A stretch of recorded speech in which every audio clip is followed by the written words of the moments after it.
I thought I had seen every type of power-hungry HOA president during my 15 years as a real estate attorney, but Karen Westfield was in a category all her own. When I moved into Meadowbrook Estates, I was looking forward to a quiet suburban life where I could finally use my home office to work remotely a few days a week. The neighborhood looked perfect. Manicured lawns, friendly faces during my initial visit, and reasonable HOA fees.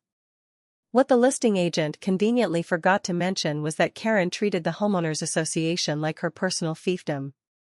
I first encountered Karen 3 days after moving in. I was unloading boxes from my car when a silver Lexus screeched to a halt in front of my driveway. A woman in her late 40s emerged, wearing tennis whites and oversized sunglasses, clutching a binder that I would soon learn was her constant companion. "Good morning. I am Karen Westfield, president of the Meadowbrook Estates HOA. I could not help but notice you have been parking your moving truck in violation of Section 7.3 of our community guidelines. Moving vehicles are only permitted between the hours of 9 a.m. and 5 p.m. on weekdays, and it is currently 5:15 p.m. I glanced at my watch. It was 5:03. I appreciate you letting me know. I will have the truck out of here within the hour. Her smile was thin and did not reach her eyes. See that you do. I would hate to have to file a violation report on your very first week. Welcome to the neighborhood.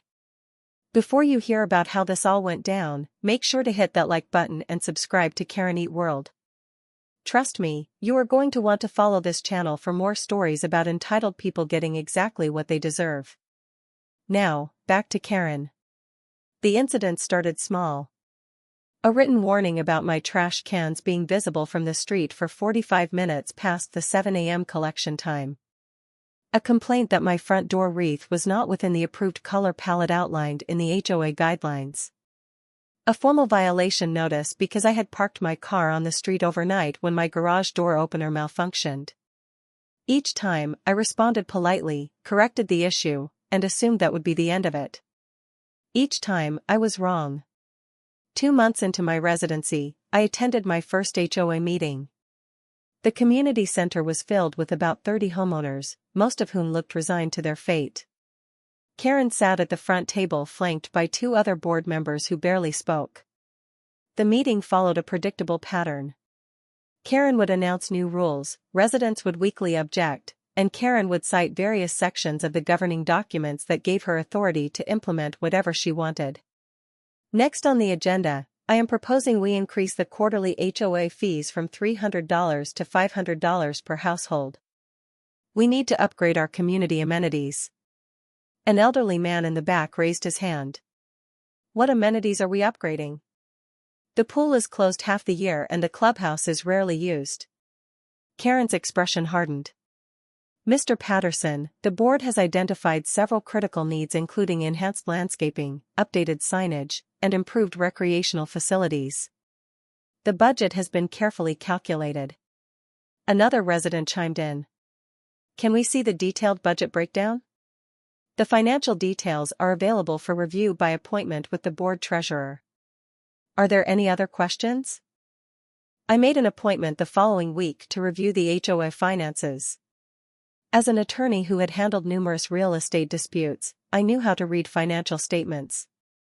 What I found was concerning. The upgraded landscaping Karen mentioned?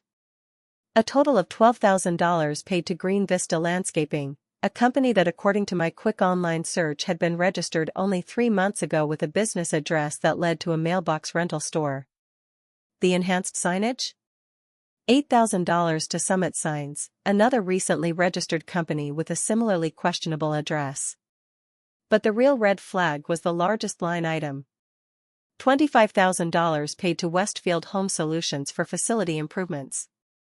I took photos of everything with my phone and thanked the treasurer, a nervous man named Gary who seemed uncomfortable with the entire interaction. Is everything in order? He asked. Just doing my due diligence as a new homeowner. I like to understand where my fees are going. That evening, I did what any good attorney would do. I started digging. The county business registry showed that Green Vista Landscaping and Summit Signs had both been registered by Karen Westfield. Westfield Home Solutions was registered to her husband, David Westfield.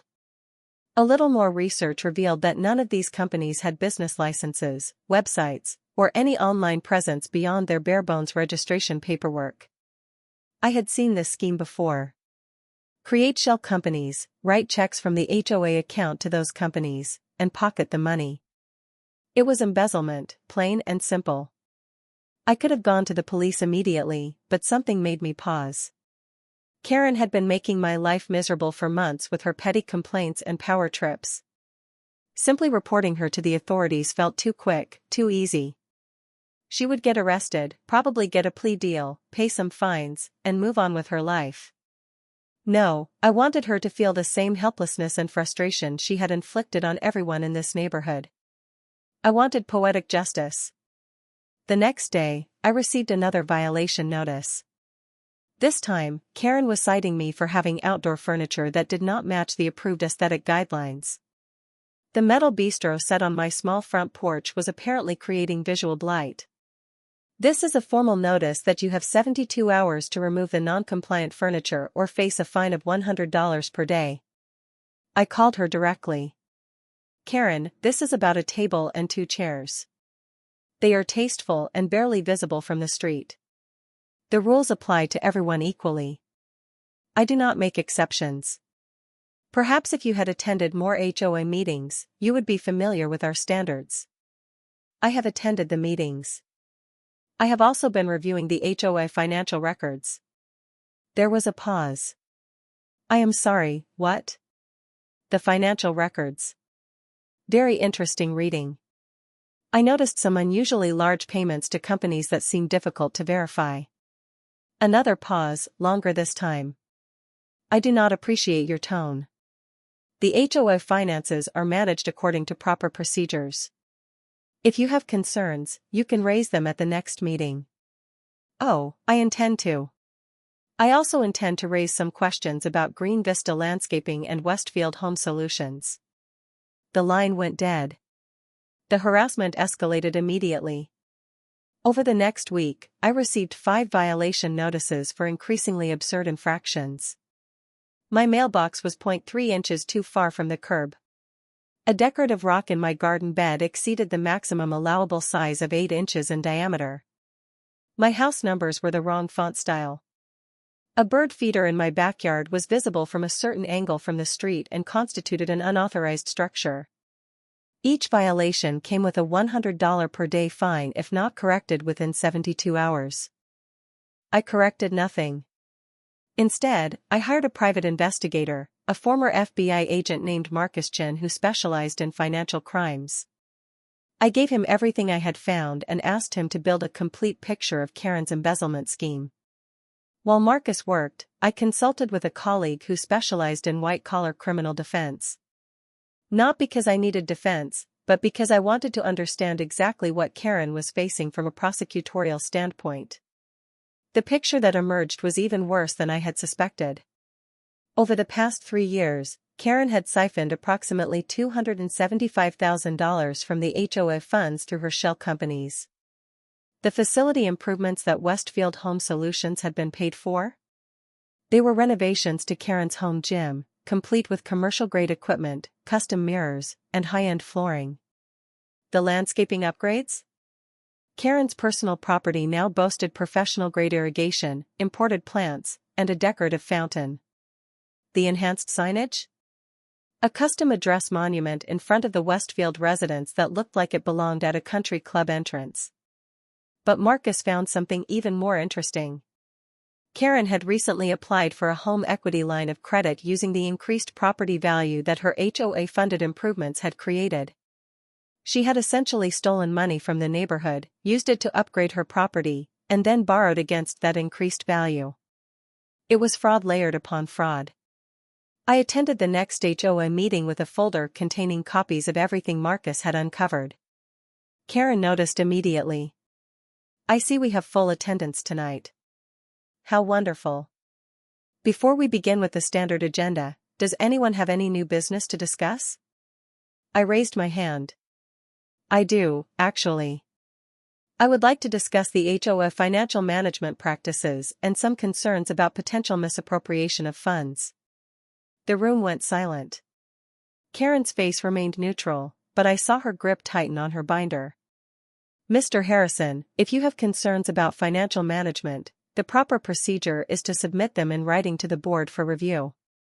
I have concerns about $275,000 in HOA funds being paid to shell companies registered to you and your husband for services that were never performed for the community. I have concerns about those funds being used to renovate your personal property. Would you like me to continue? The community center erupted. Residents who had been silent for years suddenly found their voices. Karen's face had gone from neutral to bright red. This is slander.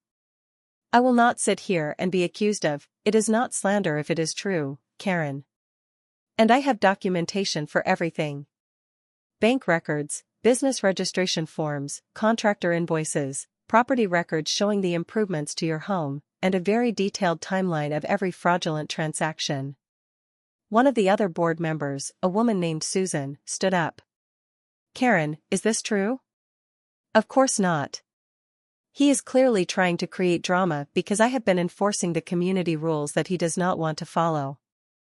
I pulled out my phone and connected it to the community center projector.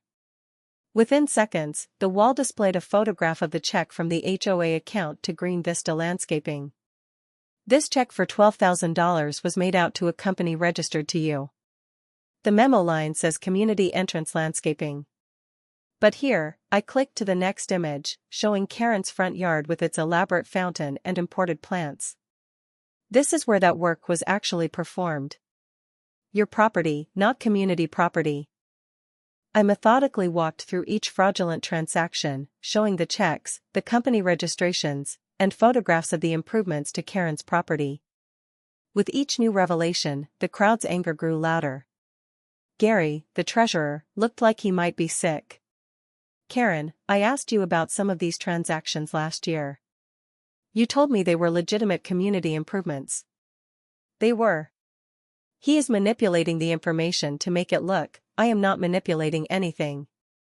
I am a real estate attorney, Karen. This is what I do for a living. And what you have done is textbook embezzlement. You created fake companies, wrote checks to those companies from the HOA account, and used the money for personal expenses. That is a felony. Karen stood abruptly, knocking her chair backward. This meeting is over. Actually, Karen, I do not think it is. Because I have not gotten to the best part yet. I clicked to a new image on the projector. It was a form from the county assessor's office showing the increased valuation of Karen's property following the improvements.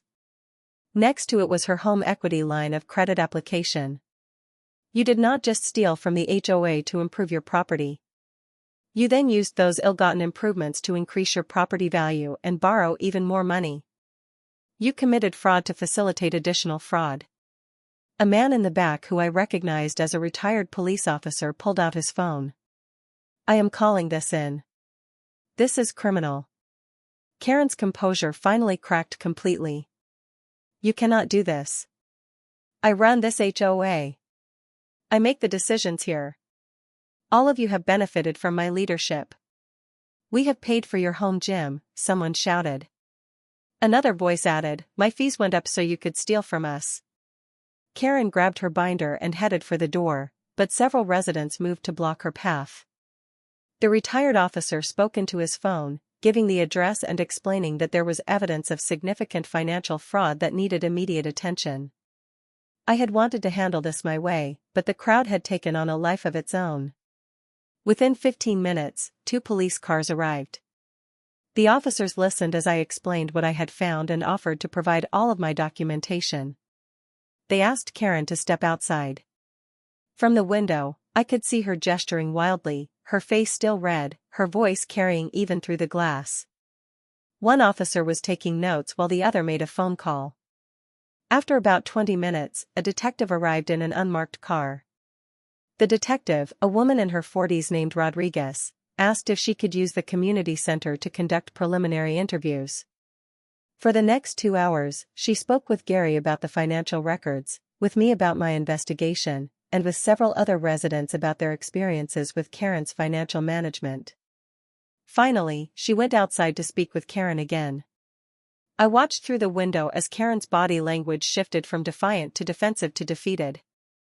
The detective returned inside and asked to see all of my documentation. I handed over copies of everything. Marcus had been thorough, and every transaction was documented with multiple supporting pieces of evidence. Detective Rodriguez stepped outside again, and this time, the conversation was brief. She returned to the community center entrance and asked if Gary could come outside. Through the window, I saw her speaking with both Gary and Karen. Then I saw her pull out handcuffs. Karen's eyes went wide. She tried to step backward, but the detective's partner, who had moved behind her, prevented her retreat. The detective placed Karen's hands behind her back and secured the handcuffs. Even through the glass, I could see Karen's mouth moving rapidly, her face contorted in anger and disbelief. The detective read her rights and guided her toward the police car. The community center had gone silent, everyone pressed against the windows watching the scene unfold. Susan, the board member, turned to me. "Is this really happening?" "Yes. It is really happening." Karen twisted in the detective's grip, her eyes scanning the crowd of neighbors watching from inside. When her gaze found me, her expression transformed into something beyond anger. It was the look of someone who had finally realized that the game was over, that her little kingdom had crumbled, and that the person she had spent months harassing with petty violations had just systematically dismantled her entire life. The detective opened the back door of the police car and guided Karen inside. As the car pulled away, Karen's face was pressed against the window, her eyes still locked on the community center, still trying to process how she had gone from HOA president to criminal defendant in the span of a single evening. If you enjoyed watching Karen's world collapse, make sure you hit that subscribe button and turn on notifications so you never miss another story. And drop a like on this video if you think she got exactly what she deserved. Thanks for watching Karen Eat World, where entitled people get their comeuppance.